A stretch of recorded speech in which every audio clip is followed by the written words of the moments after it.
I can't believe I made this recipe 3 times to demonstrate the 3 different ways that you could prepare it.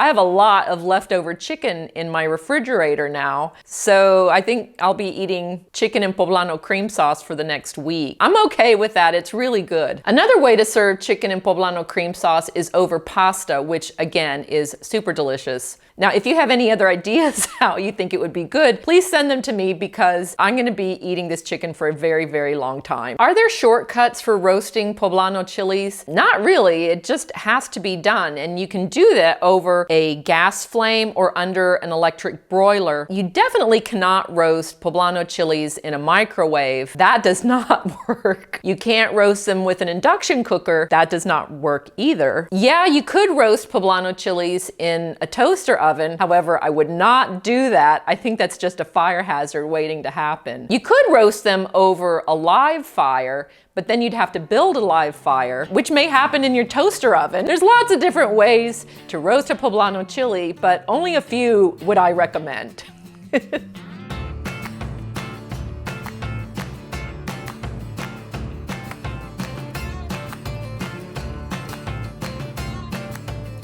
Hey y'all, I'm Melissa Guerra. I am the Kitchen Wrangler, and for today's recipe, we will be making chicken in poblano cream sauce.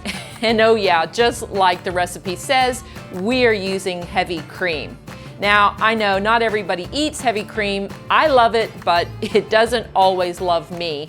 So I decided to present this recipe in 3 different versions. One, we're gonna use the original traditional heavy cream.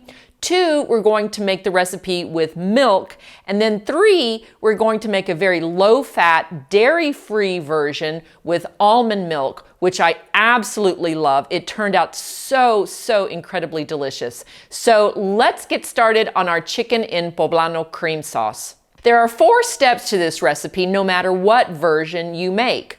1, you have to roast the chilies. 2, you have to brown your chicken. 3, you have to make your cream sauce. And 4, you assemble all of the ingredients in your pan, you cover it, simmer it for 10 minutes, you uncover it and let the sauce reduce for 10 minutes. So like I said, no matter what version you make, the process is pretty much the same. Let's get started on roasting those poblano chilies. I always get asked, what can I substitute for poblano chilies? Not everybody can find them in their supermarket. I wouldn't use bell peppers because those can be a little bit watery and they really don't have as much flavor as a poblano chili. You can substitute Anaheim chilies or hatch chilies. Those work pretty well and you roast them all the same. I wouldn't use green jalapenos because if you roast those, they have I don't want to say they're toxic, but they give off a lot of fumes and it's very irritating to your lungs. And I definitely wouldn't use fresh green chile serrano because those are incredibly spicy and roasting those over a fire will, I don't even know what that would do.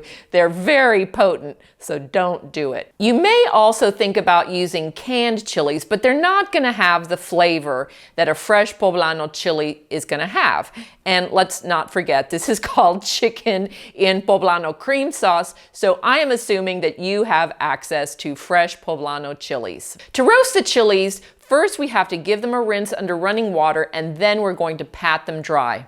After that, you put them either directly onto a gas flame and let them roast. Now, if you don't have a gas stove, no problem. You can use the broiler in an electric oven. Just place them on the pan and pop them under the hot broiler. Do I really have to say you cannot roast poblano chilies in a microwave? It doesn't work. And you can't roast poblano chilies over an induction cooker.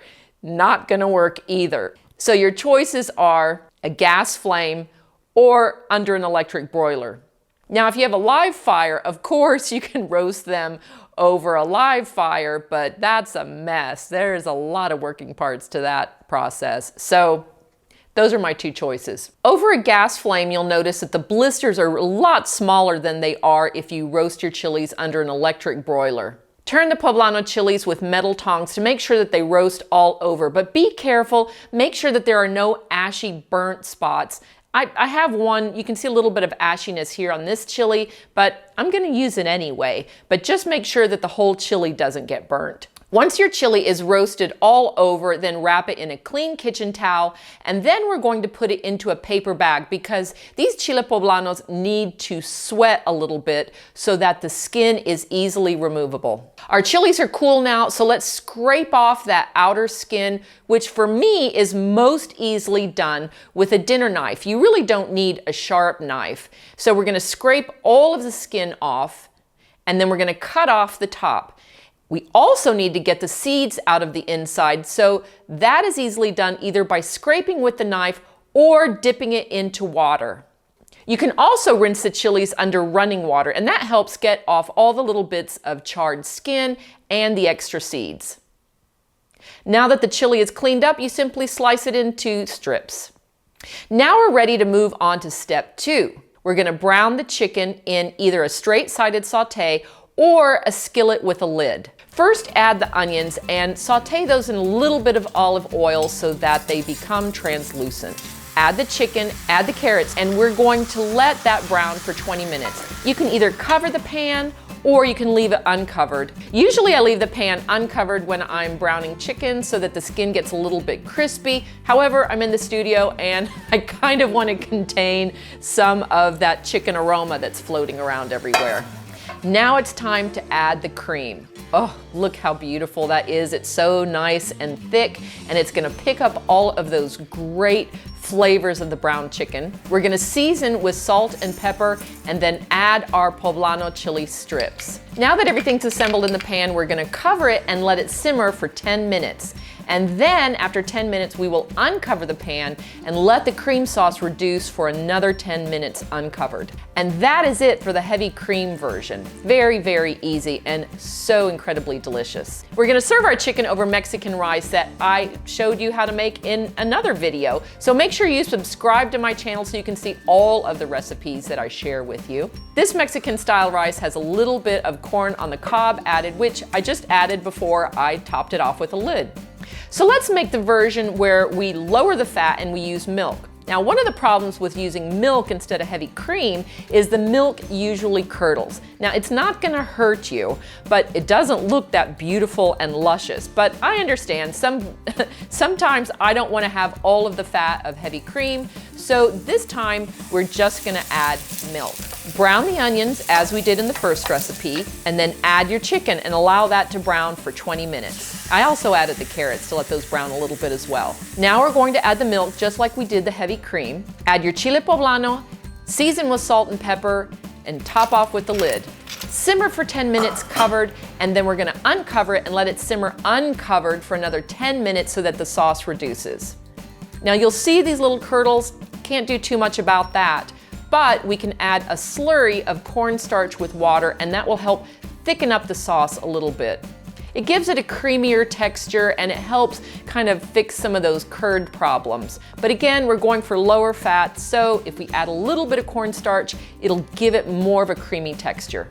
And now for the final recipe with almond milk. This is a great dairy-free option, and even I was kind of surprised with how well this recipe turned out. Now for the almond milk, you need to look for unsweetened, unflavored almond milk. Please don't buy the vanilla version or the strawberry or chocolate version of almond milk. Those are not gonna work. And don't use a sweetened version. If you have oat milk, that'll sort of work. Soy milk kind of works. Coconut milk, definitely not. You don't want a sweet milk substitute for a savory dish. So look for an almond milk or a soy milk that has 0 sugar and 0 flavoring. For the almond milk version, I wanted to use almonds to thicken the milk a little bit. So before we get started with anything else in this recipe, let's toast those almonds to give them a little bit of extra flavor. And I just toasted them for about a minute in olive oil in the same pan that we're gonna use for making our cream sauce. Once the almonds are lightly toasted, we're gonna remove those and add those to the almond milk, along with our clove of garlic. I use a stick blender to puree everything so it's nice and smooth, but you can also use a regular blender. So we're gonna set aside our almond milk and go back and do like we did in the other recipes, and we're gonna brown our onions and then brown our chicken and carrots, And after 20 minutes, we're gonna uncover that brown chicken and we're gonna add our almond milk and we're gonna add our chile poblano. Cover for 10 minutes, allow it to simmer, and then come back, uncover the pan, and allow the sauce to reduce for 10 minutes. And just like we did in the milk version, we're gonna add that cornstarch slurry. The awesome thing about this almond milk mixture is that it does not curdle like the milk version does. And you'll be really surprised, this almond milk version is awesome and it is much lower fat and it's dairy-free. Super, super delicious. Well, that's it for making chicken in Poblano cream sauce. I gave you 3 different versions for 3 different diets and so delicious any way that you make it. Thank you so much for joining me here again on my YouTube channel. And don't forget, if you haven't subscribed, please hit that subscribe button. You know you can always find me online, on Twitter, on Pinterest, on Facebook, on Instagram, and here on YouTube. And you can always message me at help@kitchenwrangler.com. You know I'm always here at the ranch waiting to hear from you to answer any of your kitchen questions. I'm Melissa Guerra, I am the Kitchen Wrangler, and I'm looking forward to seeing you here at the ranch again soon. Bye now.